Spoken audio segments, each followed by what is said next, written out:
All right. All right, we got 13 people waiting. All right, everybody, what's going on? Happy Friday evening. Hopefully everyone had some sales. Special guest tonight, Jory from Good Used Goods. We'll get a little introduction going, but first, let's use in the chat. Let's see, Adam's first. Andy, Gail, the usuals are here. Sandy, a little more people are in the chat, given we pumped up Jory. So, Jory, why don't you introduce yourself?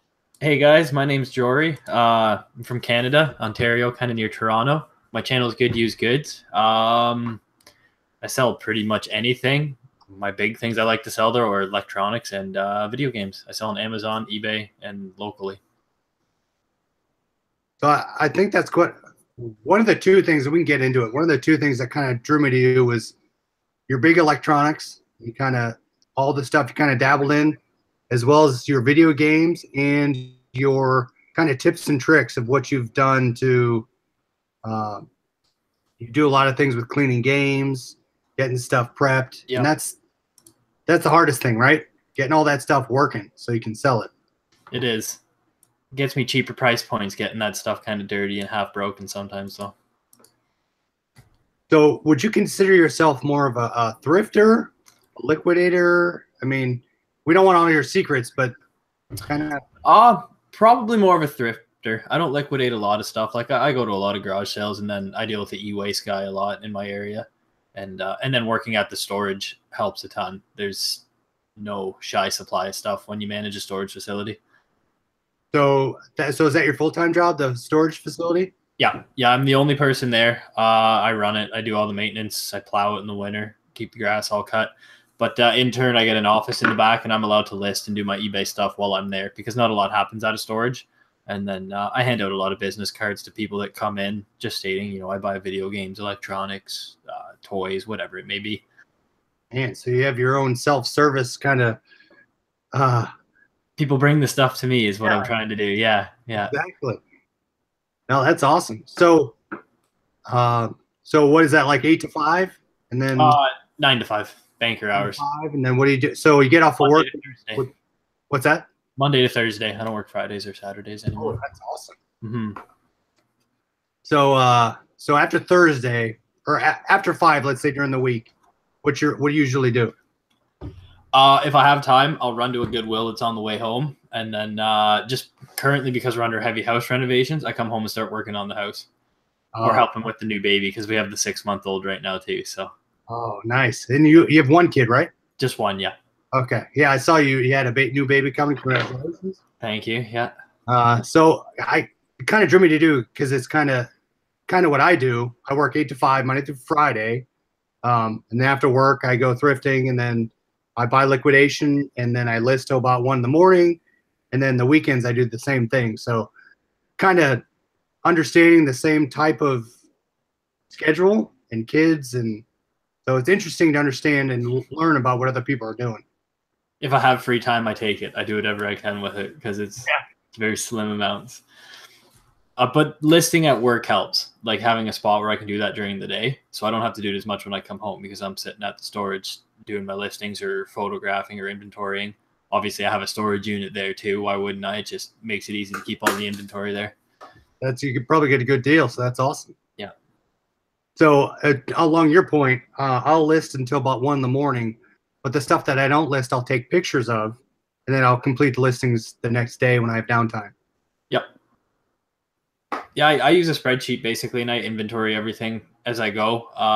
And whatever the title of the inventory is the same title on eBay, and I put a description in there. I do that now because my wife's helping too, so I'll inventory a lot of stuff, and I'll leave her a box of stuff here since she's on mat leave, and she'll take photos and list stuff when she's here too. She just recently started doing that, which has helped kind of build the business up a little more.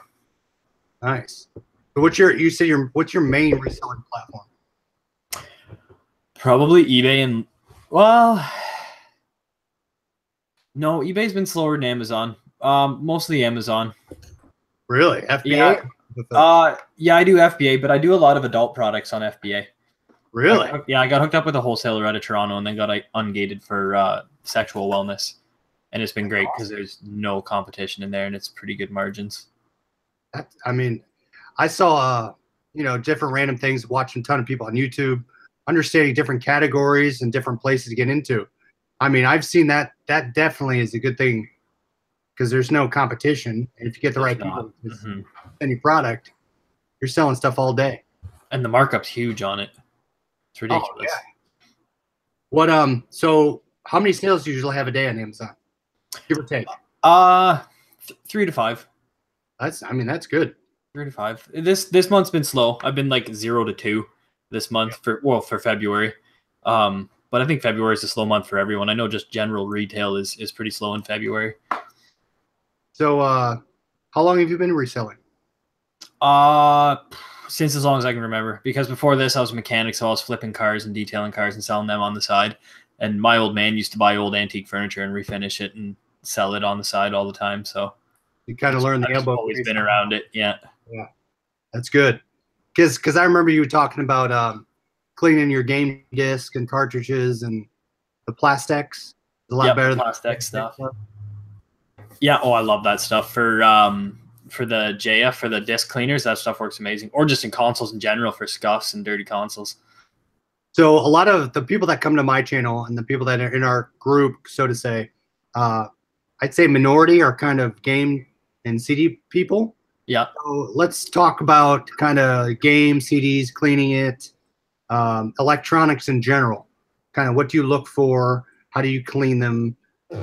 That's our overarching. What would you say? Well, it depends on the price point, how thorough I'm going to clean them.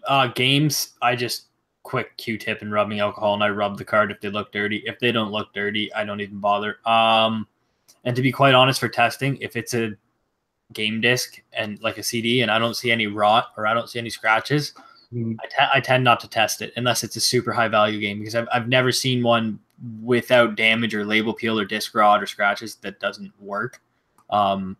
Carts, I test carts that have batteries in them just to see if the battery save's still good. But half the times, even with carts, I just clean them real quick and list them as working. I used to test every single one, and the fail rate is so low. If they don't look damaged, they're usually good. So when you say carts, like a Nintendo N64? Like Game Boy carts, Nintendo carts, Super Nintendo N64 carts, Atari, all of them. So I talk about people. I hear about people doing pins on a Nintendo unit. You know what that is?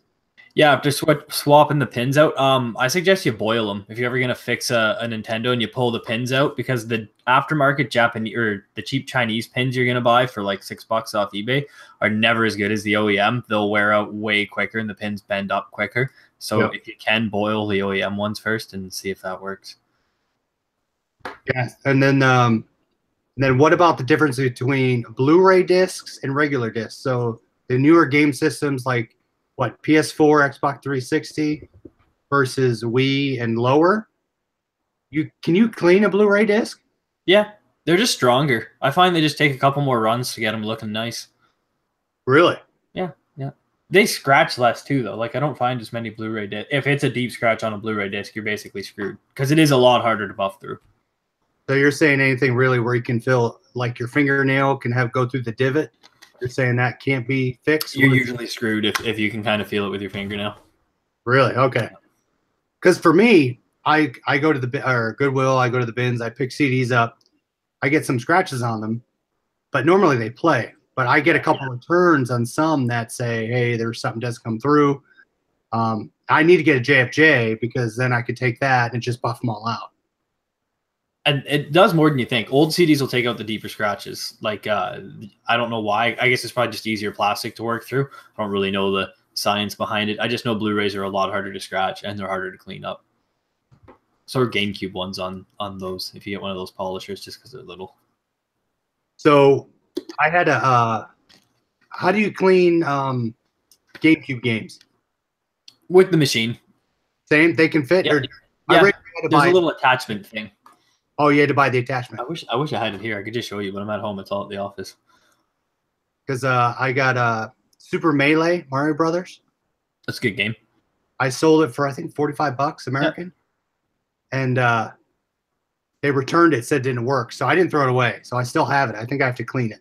I'm gonna try and resell it again. Or you can sell it scratched. If ones I'm unsure of, I just put scratch, or I just take a picture of the scratches on the back and say, unsure if game will work, or tested, seem to play fine. Because sometimes the scratches on a game too, you won't notice. It could be damaging data on the very end of the game, right? So I have a couple systems too, like it seems like the disc skips and it'll kind of get caught and the screen will freeze. Yeah. So in terms of the actual game systems, what do you do for those? Well, I'm a collector, so I have every console for testing right now. It's super easy for that. Wii's I don't mess with I don't mess with a lot of the laser-based consoles if they're broken, like PlayStation 3, Xbox 360, a Wii, PS2, PS1. PS1 usually it's actually just a sunken laser. That's why you can turn them upside down and they'll play a disc again. If anyone has a failing PS1, I used to have to do that in my original one. Mm-hmm. The only ones I'll mess with, like the lasers and stuff, is Sega CDs. I've replaced them. It's usually power supplies that go bad on Sega CDs. A Saturn, that's worth it for me to fix because I can fetch enough for that. 3DO, I'll try and fix if they go. But Yeah, they're not really high fail rates. Well, those are pretty good. Yeah. All right, what were you saying? Oh, I just said like a PS3 though. I'm not going to mess with. I'm not going to pull it apart and replace the laser on a PS3. It's not. I don't know. For me, it's not worth it because I'm going to sell it for what, $50-$60. Yeah, exactly. You got to play the time it's going to take you to fix something versus you can unload it for half the price. So it looks like we had a question. The question was, do you use JFJ solutions or something else? No, I use 3M Perfectit compound, and then I use Plastex, McGuire's Plastex polish. So buy the unit, you get all that, you get your disc.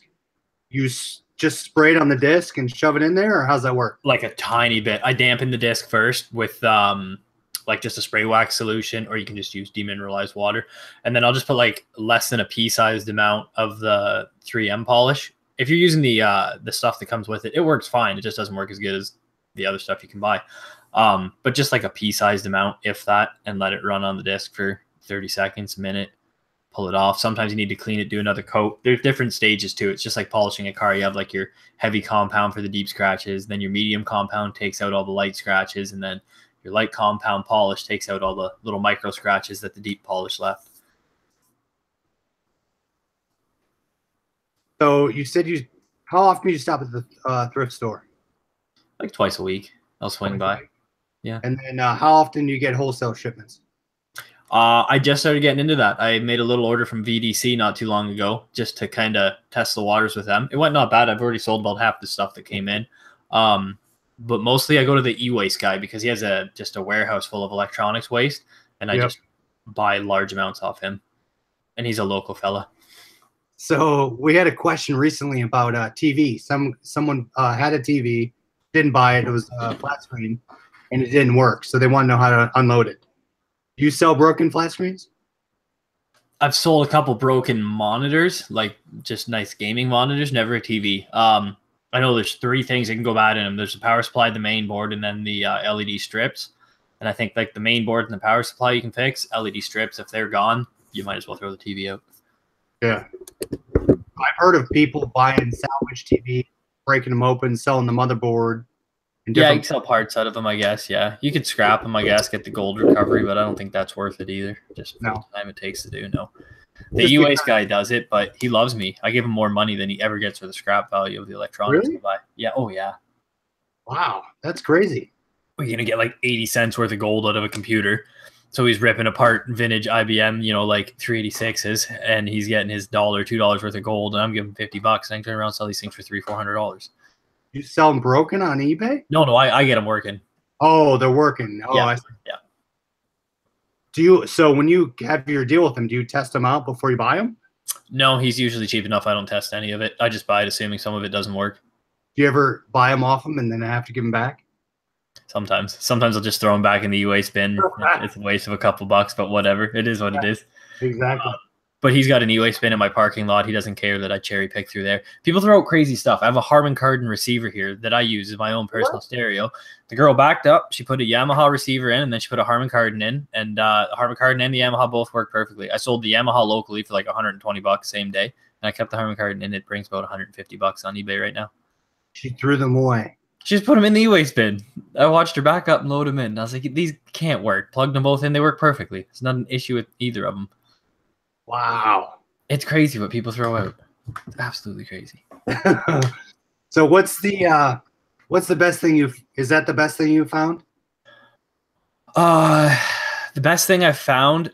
No, I found I found I don't know if you know computer parts. I found two GTX. One was a 680 4 gig, and then one was a 960. Both in the e-waste bin. Both worked. Wow. No issues. Good. You get those computer elitists, right?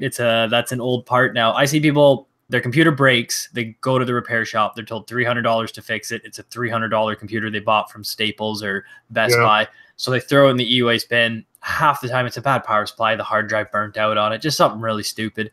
So I have so many spare parts kicking around. I'll throw a hard drive in, load Windows 10 on it, turn around, sell it for $150 locally, and they come out quick to buy computers too.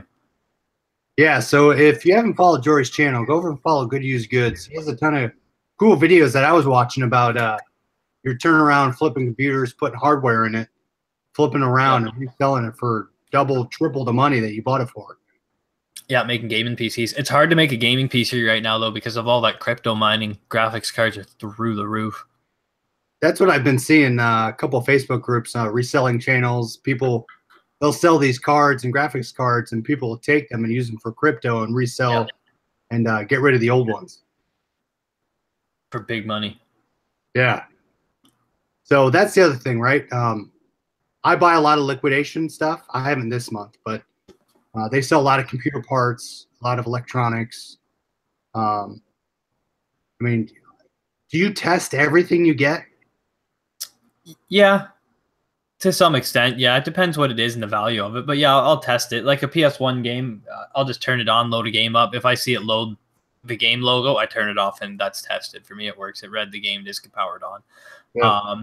If I'm going to sell a $400 or $500 receiver, I'll test every input and I'll make sure that it receives sound through the tape input and the auxiliary and the DVD. Just because, you know, $400 or $500, I don't want someone paying that kind of money and then finding out part of it doesn't work. I'd be pissed too on the other end of it. So yeah, my big thing I've been getting into now that I've noticed, and I don't see anyone picking up, and if you see them, is old CRT monitors.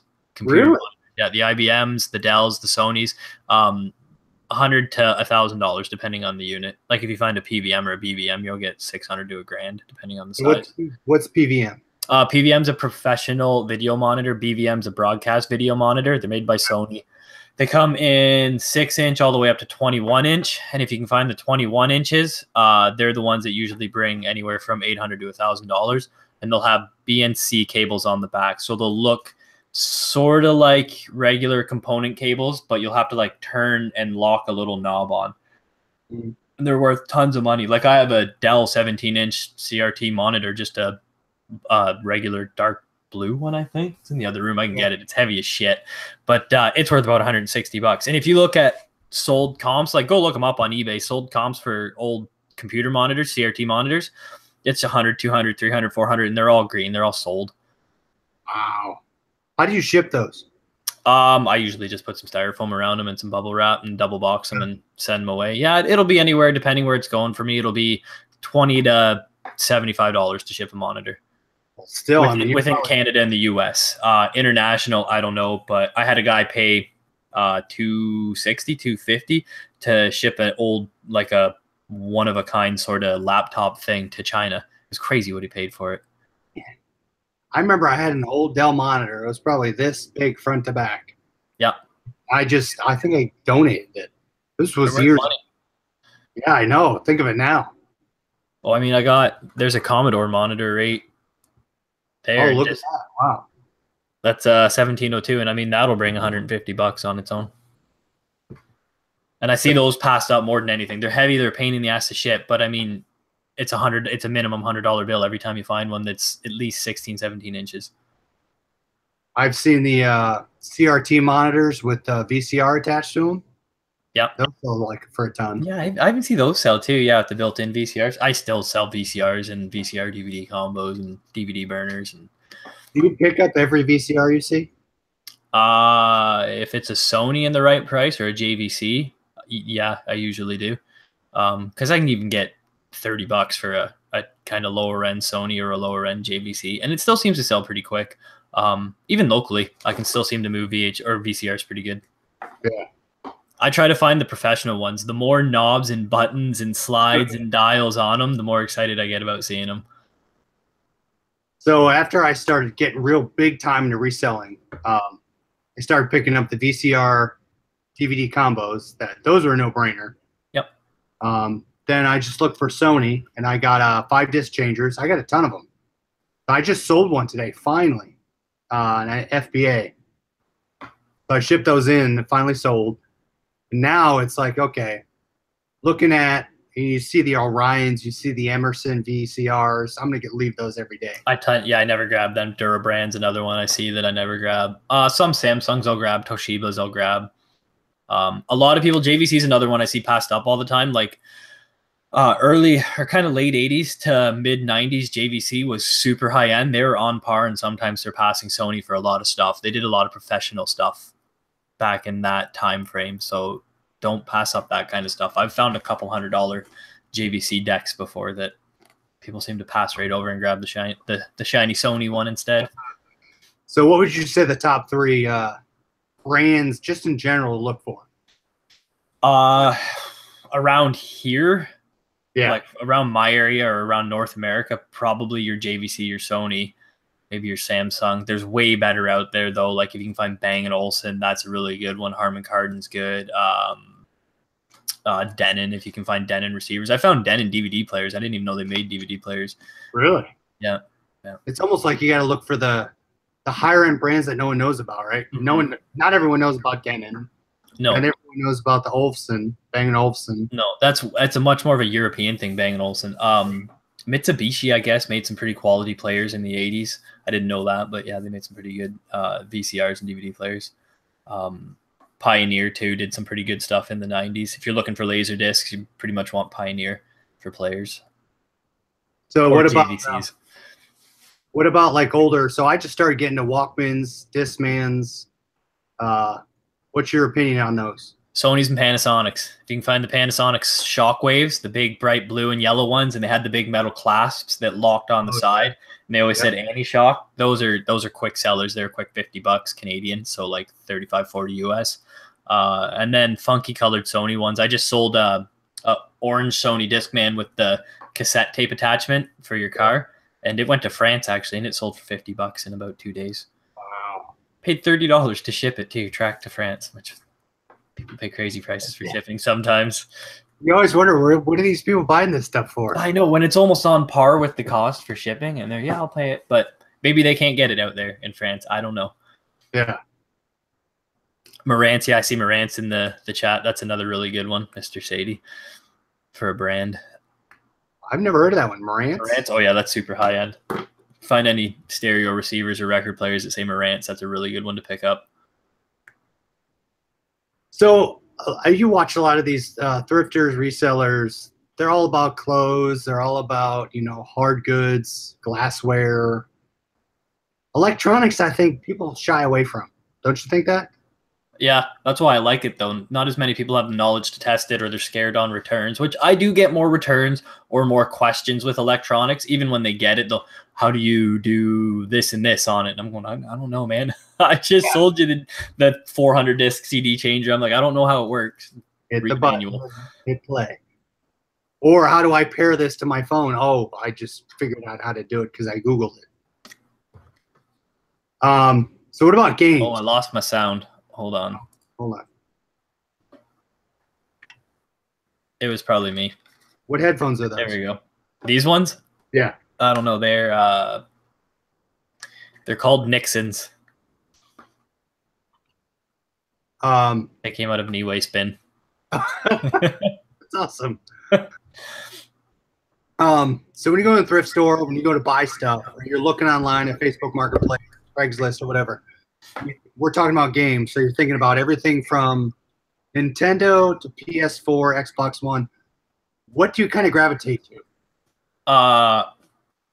Okay, it depends what it is. So If it's original Nintendo and the price is right, even if it's a sports game, I'll pick it up because it'll sell. Same's true for Super Nintendo and N64. I find I can still get a couple bucks for like Madden 98 on N64 and it still sells.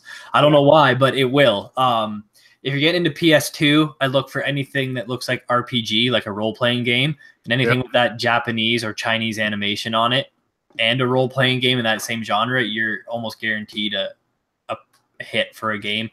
Same's true for Xbox. Sega, well, pretty much anything that's 16-bit or 8-bit era. So like kind of Genesis down, Sega Saturn down. I'll just pick up regardless, especially if it has a case with it, because I have no issue moving them. Anything with Mario, anything with Crash Bandicoot. Horror games are huge, especially for PS2. Horror genre is really, really good. Watch for the companies that make them too, because early 90s, late 90s, like Konami made really good games. That's when all the Resident Evils were made by, I think, Konami, and the Metal Gears and stuff like that. I got a bin I can open. I think there's probably... I can show you guys kind of what to look for. There's sort of an idea for a PS2 game. Probably really glary. Ring of Red. That's about a, I don't know, $25 game. Really? But it's more of a Japanese art style game. I could dig through that thing all day. Here, you guys want to peek at some of the games? Yeah. We're in construction mode, so I got to store all my games. But oh man, where am I going here? Little up. Wow, that's awesome. You have Unreal Tournament? Yeah, that's on PC. Oh, I used to play that in college. So it's stacked. It's like a giant bin. I don't know, there's a couple hundred. That's just a small portion of the games. Are they all listed, all those in the bin? No, these are all part of the collections. I only sell doubles now or ones I don't want. So when I was growing up, I have all my original Nintendo boxes with the cases, with the games. I have them all. That's worth some money. Yeah, so I kept them all. They're all over there. But just like you, I mean, that's the first thing I gravitate to. I'll look up games. For me, I look for Wii games to start with. Then I'll look for the random Xbox 360 games. Like you said, the Japanese games. I just picked one up today. Hold on, where's it at? Let's see. So this one. So if I can buy a game for $2 or $3 and I can sell it for between 10 and 15, I'll pick it up. So yeah, pick that stuff up. And people don't know about games being complete with the game and disc. Makes a big difference. Yeah. Close and all that. Make sure it seals. But Grand Theft Auto, I think if you can pick up a Grand Theft Auto, any system, pick it up. Yeah, oh yeah, it'll sell. Even the original Grand Theft Auto 1 and 2 for like PC and PS1. Those are great ones to grab. Yeah. Someone said nice hoard. That's only a small portion too. Like up above my shoulder there's some complete in-box NES games. And Oh, you have that thing on the upper, the pink thing. Hold on. Yeah. The pink cleaner thing. Oh yeah, the Captain Clean or whatever it's called. I still have that. Ooh, I'm about to drop mine. This thing. Yep. Mine's called Captain Clean, but same thing. Eliminator. Yeah.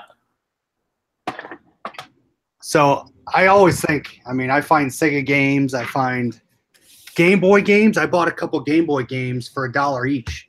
Sold them for $13 each. Yeah, like Game Boy, same thing. If you can find original Game Boy games for $1 a piece, it doesn't matter what they are. You might as well grab them. I guarantee they'll be worth more than $1 every time. Scott says sold a Grand Theft Auto 4 the other day. Yep, I try and bundle them. Like I'll wait till I get a couple in the series on like PlayStation 2 or Xbox, and then I'll list them in a bundle for Grand Theft Auto games, Gran Turismo games, Need for Speed games. I do the same thing. So I just bought a whole lot of, I think it was 8 to 9 Wii games. They're like the crappy games that sell for $2. I sold them all for $35 bundled. Yep. Someone bought them. I'm like, all right, I'll ship them to you. Yeah, or I'll use them to include with a console and stuff like that. Just people seem to like to see the extra game come with it. So what's the kind of if you had to go in your thrift store, what's the first game system you'd look for? Is it Wii? Is it Xbox 360, Nintendo? Right now, well, more because I collect. This isn't from a reseller standpoint, but Yeah. PS3 and Xbox 360 because they're the most passed over right now, and they're what I can pick up for the absolute cheapest. People wonder how I get all these crazy rare games in my collection. I just buy them when they become not wanted. I go into GameStop and I'll pay a couple bucks for some of the games I think are going to be worth more. But I tend, it's hard here. We don't find a lot of games anymore, but I tend to look for the cart-based games first before I go to the CD games. I feel like the cart games hold a lot of resale value because I rarely find them, and when I do, I'll buy them. Yeah. Yeah, I barely ever find them. I see a question from Adam. Mostly Amazon, Adam. So when you sell, do you sell FBA, those games on FBA? So what I'll do with games for how quick they sell is I'll list them all merchant fulfilled until I just fill up a big enough box that I want to send in, and then I'll just convert them all to Amazon, whatever's left, like FBA, and I'll send them to FBA. Do you polybag each one? Nope. No. Only cards. Only the cards. The plain cards without the cartridge? Without the sleeve? Yeah, because I don't want to put a sticker on them. No collector or game person wants a big barcode sticker on their game. Yeah. What about games that have the cart games that have the sticker kind of removed? You see some of those carts where people tried to peel the sticker off or they fell off? Yeah. Those I'll just list acceptable. That'll be the odd time that I will take a picture for Amazon, just to show the cart's ripped. Or I'll set it aside and I'll include a ripped cart with a console, or I'll just bundle up a like a Mario 64 with a ripped label on it. I'll bundle up with some crappier N64 games and throw it on eBay as a lot, just entice people with the ripped Mario. So do you also look? So what I do is I go on eBay and I look for people that don't know what they're doing, and try to find games, and they price them super cheap. Do you ever do that? Yeah, I do. I'll log on eBay and then I'll go newest listed first every time just to see if anybody's listed one cheap quick. And then every time, man, I'll wake up at like 3, 4 in the morning and I check auctions ending around then, see what's happening. And it's getting harder now, but I still find the odd deal on eBay sometimes, especially with lots. I get from the local Goodwill here because they sell on eBay, and I can save on the shipping because I can just pick it up. There you go. So we had one of our Scott in the chat. There was a bunch of Wii games at the Goodwill. He went to the Goodwill and they were disappeared, and he asked where'd the games go, and the person said, "Oh, they need more shelf room." So he said, "I'll give you 50 cents for every game." So he ended up purchasing 80 games for $40. That's really good. Resold them all for $275 bulk. That's awesome. That's a good find. So that's where, I mean, I'm trying to help people understand, okay, electronics are not as scary as you think they are. No, they're not. Like, I don't know. I get 2 to 5 returns a year on electronics, or on all my items. You said, you do eBay a little bit? Yeah, I do eBay. I got probably about 480 to 500 items on eBay right now. Okay. Around there. Just a mixed bag of stuff. How many eBay sales do you have a day usually? One. One a day? It depends. It spikes sometimes. If I had to average it out, I don't know, about one a day. So it sounds like, okay, so usually during the day you come back, you thrift after work, and then you come home. Is family time after that? Working on the house time. Yeah, family time for a bit. Eat some dinner. I see the kid. We put him to sleep at about 7. And then I either inventory a bunch of stuff for my wife to list if I haven't yet for the next day, or I try and work on the house. Yeah. But yeah, any resell weekends? Weekends I'll either do hard work on the house, like we're going to be tiling the kitchen probably next weekend, or I've done that before. Yeah, I already did the bathroom and everything, so that might be next. Or we just go out kind of like family thrifting. Basically, we'll bring Evan with us and my wife will come with us, and we'll hit up a couple thrift stores and a couple antique malls and pawn shops and maybe an auction if one's happening. But most auctions happen online now. Half the auctions I go to are never live anymore. That's true. Yeah, I brought so we have the bins here. You've heard the bins, right? Yep. I brought the kids at the bins and gave them their iPad and said, "All right, watch your iPad. I'm gonna go look." We only have one store here with bins, and I can't stand it, and it's so crowded that I just stopped going to it. Yeah, if it got that way, I probably wouldn't go back. But We're okay so far. It's been open since June. That's not bad. Oh, they got security at ours. I had a lady rip video games out of my hand that I was holding, like just rip them out of my hand. Really? Yeah. The best part of that story, though, I looked down and I realized 90% of the video games weren't in the case. They were sitting in a corner. They'd fallen out. So I just scooped up all the games, and I watched her sit down going through all these cases, looking at them, realizing they were empty, and she was getting pretty mad. And then comes over to me and starts yelling at me, telling her they're her games, because she has the cases. They're her games. I said, no, there's not a chance. They're not your games. Sorry, I'm keeping each one. So she just throws all the cases in the bin, all pissed off. And I literally, just in spite of her, because I was so mad at that point, there's these 3 kids just drooling, looking at the games. I said, here you go. You guys want the games? Like, we can have them? Go, yeah, here, go nuts. And the mom's like, yeah, I'll pay. Because wait, this is going to cost $4 for games, right? Yeah. So they were pumped, and she couldn't believe it. She started yelling at me, and I guess security told her she had to leave. And they're like, she's been like this before. And that was one of my last trips to the bins. I was like, forget it. This isn't worth it. That's awesome. So go ahead. I'll poke around the odd time, because if I do buy anything from Shop Goodwill or the eBay store, the pickup is at the weigh and pay place at the bins. So I'll poke my head in while I'm waiting to get my stuff, but I don't really go there much anymore with the intent of thrifting. Yeah. That's a good question. Do you ever pick up, so at our bins, if I find a video game case like this, 99.9% of the time, it's going to be missing everything inside. It almost always is, yeah.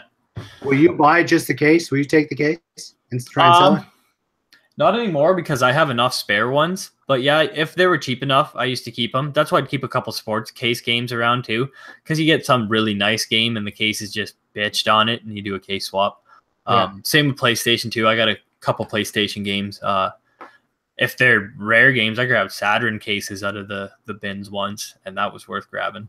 Really? Well, they're unique, right? It's hard to find a Saturn case. They're the really long plastic ones. Yeah. It's like the Mortal Kombat one I showed you. Yeah, exactly like that. Yeah. I never pulled that sticker, by the way. No, good. So stuff like that. I mean, stuff. If I'm finding any of that, I'm pulling it. Oh yeah. Well, because the price of it at the bins, why not? Yeah. So I mean, would you say electronics is mainly a big item right now versus the wellness products? Yeah. Oh yeah. Yeah.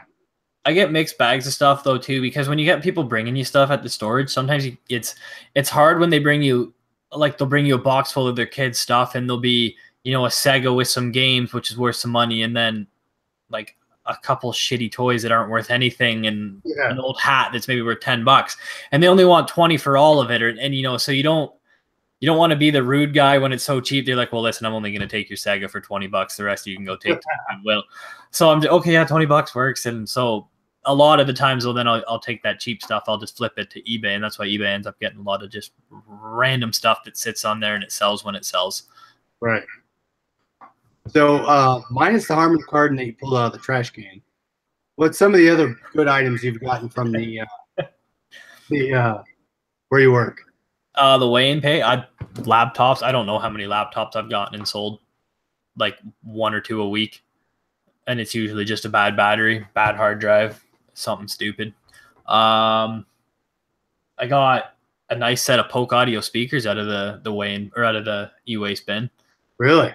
Yeah, I can. They're actually hanging up. I can grab one and show you them. I think this is the one that got cracked too.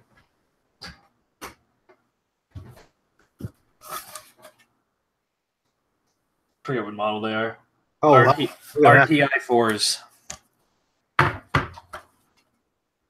Look at that. That's brand new. Yeah, well, one of them's got a split down the casing here. So what I ended up doing is just gluing it and clamping it. So, because wind used to whistle out of it when it would play. So if the bass hit, you'd hear like a bit of a whistle with it. You don't hear that. You don't hear it anymore. It's fine. Aesthetically, it doesn't look nice if you take the mesh off the other one because you see the crack, but it's fixed. So a couple electronics fixes. You have the JFJ. What are some other tools in the tool belt you'd use? I have a voltmeter to test connections. I have a solder gun. Well, I used to be a mechanic by trade, so I mean, I have every tool you could possibly think of. But the main ones you're gonna want is just like get yourself a little micro socket set, little micro and mini screwdriver set. A couple of the security bits for Nintendos. They look different. They're I don't know, they're like inverted Torx bits kind of. And then a voltmeter and a couple batteries and if you guys want to try soldering, I guess a solder gun, but Soldering so hard, especially with the little micro USBs. You know how many times I've got my hand? I'm so pissed. I got one of the, you can get those fancy ones that as soon as you let go of them, they're cold to the touch again. Really? Yeah. Oh man, I had to look into that. I was gonna ask you something. Micro USB gun. Oh man, what was it called? Oh, you're I was watching you talk about the 9-volt on a speaker. Oh yeah. Yeah. If you guys ever want to test a speaker, a 9-volt battery or any battery, you could use a AA battery if you want. Okay. But if you touch the 2 speaker ends to a battery, like to each side, the negative and the positive. Wired to the battery? No, you just have to touch the 2 wires to it. If you got a 9-volt, it's easier because I don't have any open speakers because the back of the speaker has those 2 little prongs that'll stick off and that'll be your negative and positive. Sometimes a wire will be soldered to that. If you touch a 9-volt to it, or if it's wired up and you can pinch any kind of battery to it, the speaker will just pulsate. It'll go thump, thump, thump every time you touch the negative to the negative or the positive to the positive. Yep. That's great. So if the cone's not broken around the speaker, like the rubber, and it's moving when you use the battery, you can assume it's probably going to work.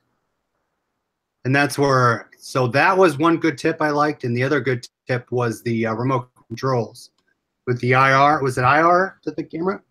Yeah, IR, infrared lights. Yeah, just point it at your camera and click the button and you'll see it flash. That was invaluable to me. Was the so it looks like a question. Diesel says, I have a Dell laptop that shows no activity when plugged in, non-OEM charger. Go to a computer store, see if they'll plug it into an OEM Dell charger first to see if that's the issue, and then just maybe order one off eBay. That'd be your best bet. Because sometimes if it's not the right charger or it's some cheap Chinese one, it'll just put the computer in like a safe mode and it won't turn it on, just for like power surge protection. Is there any hope of a finger? Yeah. You got to pull the whole the whole laptop apart, and there'll be a little watch-looking battery in there. It's called a CMOS battery. Pop that out for a good 30 seconds to a minute, and it'll lose the information it had saved for that and load it back in, and you should be fine. So we had another one that said, wholesale questions. Any tips, or how do you decide to start or make a wholesale connection? 1, is it local or just someone you met along the way, cold calls? Loaded question. My wholesale was just, well, from trying VDC. And I guess you could call the e-waste guy a wholesale, but he was just me tracking down who was doing all the e-waste in London. So I don't know how you do it. If I like something, so let's say, I don't know, I liked this wireless charger, right? I would call this company and I'd say, hey, I want to wholesale this product. Will you accept me? 9 times out of 10, they'll probably say no. Yeah. But for the 9 that I contact, I'm going to get one that works. That's how I got into the adult products. You reached out to them, and then one said yes, and you said, thank you very much. Yeah. I was actually drop shipping from him. And he figured it out. Then they opened up a big site in Mississauga because they were out of the US first. And he was like, well, would you just be interested in buying the products wholesale since you're already selling them for a markup? Like, yeah, sure. And he gave me a better price than I was paying for him doing the drop shipping out of the website. So he set me up with a wholesale account and with their wholesale website and started wholesale. Yep. How many people did it take you to go through to get to him? Give or take. 8, 10, 1? No, like 1. He just basically sent me an email with his phone number. I called him and just kind of stars aligned. Do you compete with him on Amazon? No, they don't move anything on Amazon. They don't bother. They have their website. They primarily wholesale out to stores, like adult stores, like the Stag Shop, and I don't know. There's hundreds of different names of them, but yeah, he wholesales out to all of them. They moved into Ontario, and then I said, well, I do Amazon big. They didn't want to train anyone to get into it. They don't want to worry about Amazon and the returns. They'd rather just wholesale to me at the prices that they're doing. And then in turn, if anyone tries to sell their products on Amazon within Ontario, they're not going to be allowed to. So you basically fell into a sweet situation. Yeah, it kind of all happened by accident. I didn't like really go looking for it. It just sort of just worked out. It worked out. Buddy was a new salesman. They're opening up a new thing. They're all out of the US. They came into Canada. So it looks good on him too, because he got a contract hooked up right away. Like, oh, here, this guy's gonna start making orders every week. So did you have to get on gated in Amazon for that? Yeah, it was a pain in the ass. So what'd you have to do? Send an invoice? Oh, I had to send an invoice with 3 purchases on it, and then I had to send kind of like these women's sheets, but they're like health sheets to state that these products are made properly and they meet Ontario and Canada health standard laws, because they'll sell lubes and stuff. So, and I had to fill it all out. The first time I got denied. The second time I got denied. Third time I spoke with someone in Amazon. They helped me fill it out a little better. It was something with the way the invoices were done. And then I had to get licensing from Ontario to be able to sell the lubes and lotions, to state again that they meet regulations. Like, I don't know, they're not tested on certain animals, and they don't use certain chemicals that are known to cause cancers and all that stuff, which they already meet that, because the company I was ordering off of had to do all that setup to begin with to be able to even move products in Canada.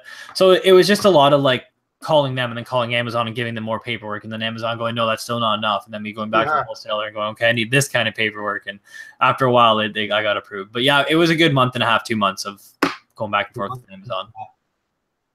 It was work. So what would you say the percentage of your wholesale business versus everything else? Probably like 65-70%. Okay. It's wholesale.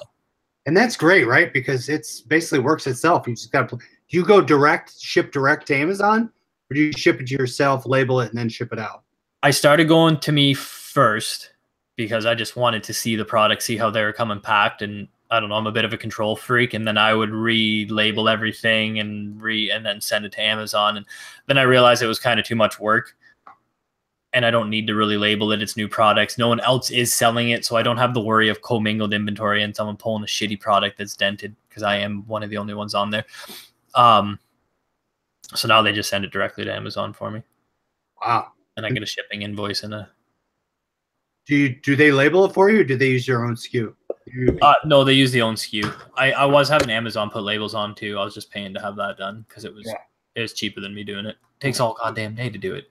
Yeah, you don't have to touch it. I mean, that's awesome. That's great. Yeah, it's worked good. And lubes are if anyone wants to try and get into it, lubes are the best thing you can do, because it appeals to everyone, whether you're gay, straight, a lonely man, a lonely woman. Yeah, you don't have to talk to anybody. You just get it in your mailbox. Yep.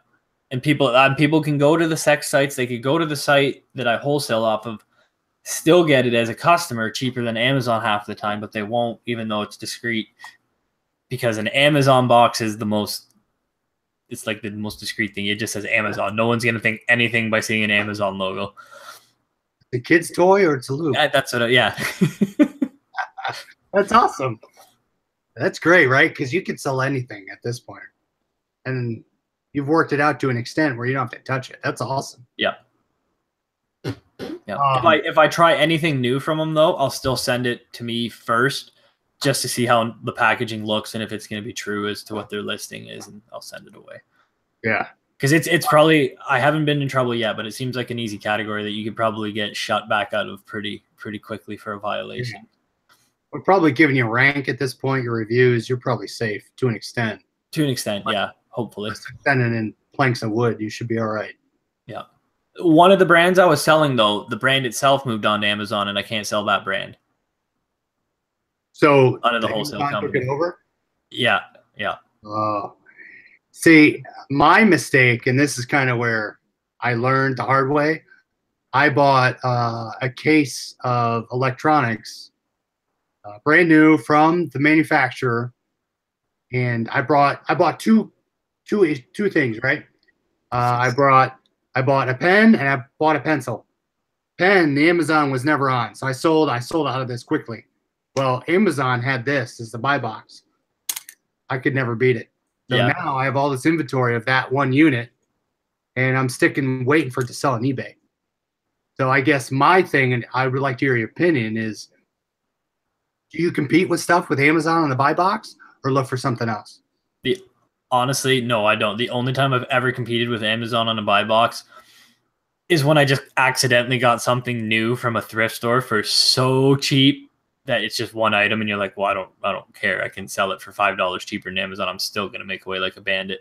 But no, if they already have something and they're the buy box or it's in their Amazon warehouse deals, I usually don't touch it. And that's the only thing that scares me with the wholesale is the fact that not the wholesale company itself, but big brands see it and they're like, well, why sell to the wholesale company? Why sell to them? Why don't we just put it direct on Amazon? Because it's the cheapest one. You know what I mean? Like, and it was a lube company that made it, and it was made by a company called Pipe Dream. And so if it's coming direct from the manufacturer, they're obviously going to be able to sell it cheaper than anyone else when they're on Amazon. And then I got the letters, you can't sell this product on Amazon anymore. We work directly with this manufacturer, blah, blah, blah. So I had to move a bunch of lube and a couple items on eBay. I opened up another eBay store for that too, because I didn't think good used good sound very good for adult toys going on. That's awesome. I mean, that's the way you learn, right? You learn by doing, right? I put money on it. I know I'm going to sell it. It's going to take me a lot longer than I should, but I learned now not to do that again. Yeah, I didn't lose money. Probably broke even on those products. Maybe made it a bit. I'd still call it break even because the amount of time I had to put in to bring it back and relist it on Amazon or on eBay and ship it all. Yeah, you didn't lose money. That's all right. Yeah.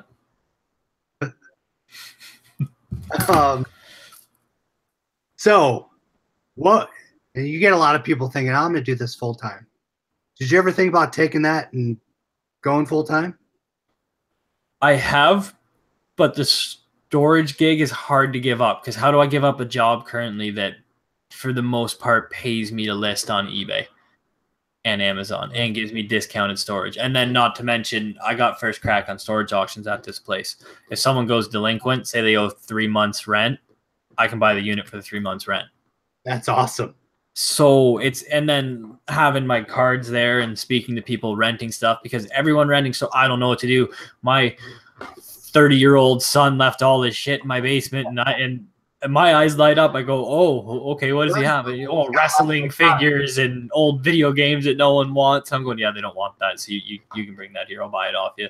So it's such a good sourcing opportunity. Like it's hit a point where I don't go thrifting as much because I just, people just bring me stuff. I get the e-waste guy calling me and then some of the people that stored with me tell their friends. And then I get random phone calls now like, hey, I hear you buy 90s action figures. I'm like, yeah, I do. What do you have? I'm like, I don't know. I don't know what it's worth. A whole box of it. I'll bring it out. And, you know, and they never want much for it. Give me some beer money. So.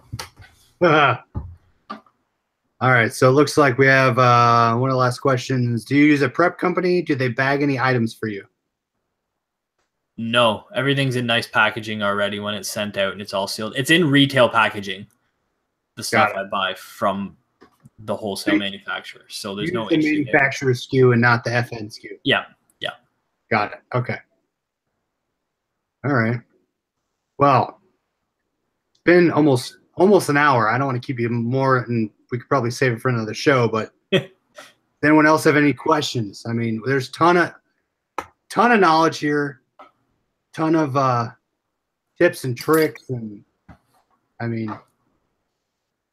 I'm gonna go back and rewatch it again. So there you go. Yeah, I don't know. Watch for old electronics. Watch for new electronics. Old computers, guys. Windows 95, Windows 98 computers, and old CRT monitors. Hundreds of dollars, thousands of dollars in some of them. And people always forget because look how you just said how good the video games do, right? People love video games. Yeah. Retro computers are part of that nostalgia because the PC gaming was sort of like the master race of gaming, right? So all those guys that remember playing Sega, they remember having their Windows 95 computer and playing Doom and Wolfenstein and Duke Nukem. And you can play them on modern computers, but they don't work as good. It's the same as you can get half these old games on modern systems too, but people don't do that. They still buy the originals. They like that nostalgia. So, and I see that stuff passed up more than anything. And what I like is people are afraid of electronics just because it leaves more for both of us. Oh, I love it. And it's fun, right? I like getting stuff and I like testing it. Yeah. And it might not work, but I can sell it and still make a profit. I like tinkering with it if it doesn't work too. I love it. I go Goodwill half off day and there's people fighting over clothes and I walk over to the electronics section and there's usually just one real old retired guy browsing through the records and looking for some nice old stereo equipment, and that's about it. Yeah. No one ever touches my electronics at the bins. No one's ever there. And I go through, sort through it. I got an electronic app, Airport Extreme router. I got a brush printer. It's awesome. I got a Walkman. I sold a Walkman for $20. That had to be like 10 cents that I bought it for. Yeah, probably if it came out of the bin. See, our Goodwill is so wise to stuff like that. It's hard to find a lot of that in the bin. I see that stuff on their eBay store. Pisses me off. Yeah, I'll still buy it for $10 though and sell it for 20. I'm that cheap. Oh yeah, why not? I guess if you can still get it, right? Yeah, it's easy money at that point. I saw someone said they threw out like a '98 compact for sale. You probably threw out about $150 there. Oh yeah, 1998 compact Presario. Wow. We took our old CRT. Yeah, well, old CRT TVs aren't so much worth money. Some of the little ones are, but it's the monitors, the professional ones and the computer monitors. They're worth big money. They had the nicest image. Like, and I see people still destroying them. That's why, though, right? Because everyone thought they were worth nothing, so everyone threw them out. They broke them. They got rid of them. Now they're starting to get rare, and now they come back, and now all the vintage gamers want them, and they're hard to find. And if you're willing to sell them on eBay, not a lot of people are because of shipping. People are willing to pay a premium to get them. And the one thing I was following people on Instagram, and it was the mini TVs that had the VHS in them. Yeah, they were selling for $80. I'm like, really? Those portable ones, you know, the real small ones that used to have the AM FM radio and you could tune in the little black and white or little color like 4 or 5 inch TV. Those same thing, they can bring really good money. Really good money. The UHF, VHF TV, Sony TV. I still have one of those Sony Walkmans. Yeah, those are worth good money too. You should look those up. Some of them can bring a ton. I had a Panasonic one. It was like the size of a VCR, and it had a 4-inch TV in it and a radio, and it was worth about this one's about this big. It's handheld and has a little screen here. I used to play my Sega on it, FIFA. Sega FIFA I play on. Nice. In the car. Plug in a cigarette lighter, and I play FIFA on it in the car. That's awesome. So, hey, Tanya. Tanya's here. Nice. Yeah. I can't believe Diesel Engine Freaks from our old 386. 386 is still worth money too. I would have never thrown that out. I have an Amstrad computer with the matching monitor, and it's worth about $600. And I got to clean it up and get it working properly. Diesel's a big electronics guy. He does a lot of stuff. Demir's not here. He's on vacation. So a lot of these specialized people have a good electronics place. So I'm glad they're here. Mm-hmm. So we'll definitely have to do another one if you want to come back on. But yeah, for sure. For everyone, hopefully go over, subscribe to Jory's channel. Appreciate you guys coming on. Jory, do you have anything else before we call it? No, that's it. Thanks for watching, guys. And I appreciate you coming on. Yeah, thank you.